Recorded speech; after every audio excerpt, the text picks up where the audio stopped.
So today we're going to be talking about some important changes coming to Battlefield 4 soon. I got a very special chance to see all of these features ahead of official listing thanks to my good friend Althios. So I will link his channel in the description of this video, make sure to check him out. Now the email included all of the details from a DICE dev called T1GGE, or Tiggy as I like to call him, so all of these are pretty much confirmed to be coming in the near future. So for the infantry and weapon changes, Tiggy said that they are tuning the movement acceleration buff down another notch for the next release. The main reason they had it so high was to find the ceiling or limit for this feature, and they wanted to feel more direct but not look weird.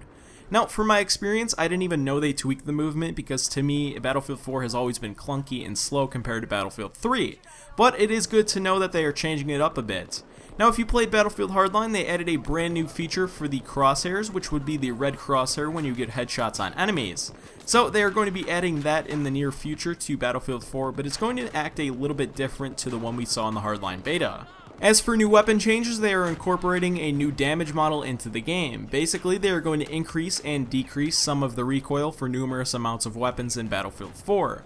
Now, I don't think this is entirely necessary. The only weapon that I would consider to be overpowered due to its low recoil would be the AWS LMG that came with Naval Strike. That weapon to this day is considered overpowered and one of the best LMGs to use in the game, so it definitely does need a nerf.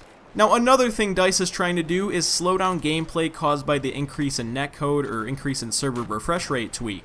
Now, if you remember a few months ago, all Battlefield 4 servers were using a 10 Hz refresh rate, and with all the things constantly happening within the server, it was just terrible. I mean, people were getting shot around corners, cover, and plenty of other things. So, it does look like they are trying to work with this new 30 Hz tick rate and slow down the core gameplay a tad bit. Now, I haven't really found any issues with how fast the gameplay actually is, but I think they are trying to offer players a better chance to react when getting shot at by an enemy player.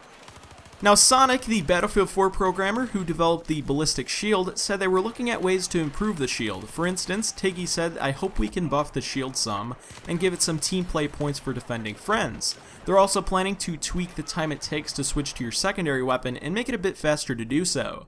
Now, as for footsteps, I'm pretty sure they're going to mess around with the sounds of them. They might make them a bit louder, but I'm not sure on this because in the email Althios sent me, it didn't really clarify that. So don't worry though, I'll make sure to let you guys know what is coming when these are officially listed on the Battlefield website.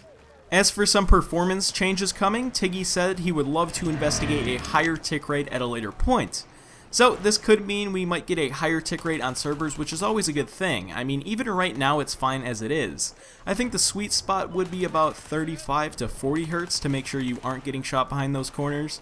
Now, Tiggy also went on to say that this is not why the game feels weird and clunky, it's the bugs and issues that make it this way. So the server tick rate increase might have to wait until all of the bugs are extinct from the game before they can actually put it into the game. Now, as for some minor performance changes, they plan to work with high pingers in servers and try to find out what causes lag spikes within the server. Some future updates will hurt those higher ping players and reward those with under 100 ping. So we are going to be seeing a lot more fair gunfights due to your connection. Now, as it stands right now, fixing those lag spikes are their top priority. Some final changes coming include a buff to the attack helicopter. Now, compared to Battlefield 3, the attack helicopter has gotten a massive nerf. There are just so many things you can use to shoot these down, it's kind of unfair for the pilots. Now, I would really love to see the below radar feature return to the game. So if you don't know what this does, basically it loses all lock-on abilities to the vehicle when you were below, I think, 10 meters.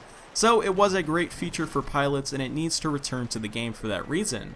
The last things that Tiggy answered were about the Final Stand DLC and Commander mode. So Althios asked him if any more weapons will be introduced within the last DLC. And Tiggy replied with, "You'll see, we've got quite a lot of guns, not all very useful now." The final thing to end today's video would be that Commander, team play, and field upgrades will get lots of love in this next patch. So definitely lots of stuff to be brought into the game very soon. So I want to know your thoughts on these new changes. Do you feel like these are good changes, or would you rather see different things being changed? Make sure to let me know down in the comments. Now, if you enjoyed this video, then be sure to let me know with a like on the video, and for all the latest Battlefield 4 news, make sure you're subscribed to my channel. But as always, this has been Zainov, and I'll see you in the next one.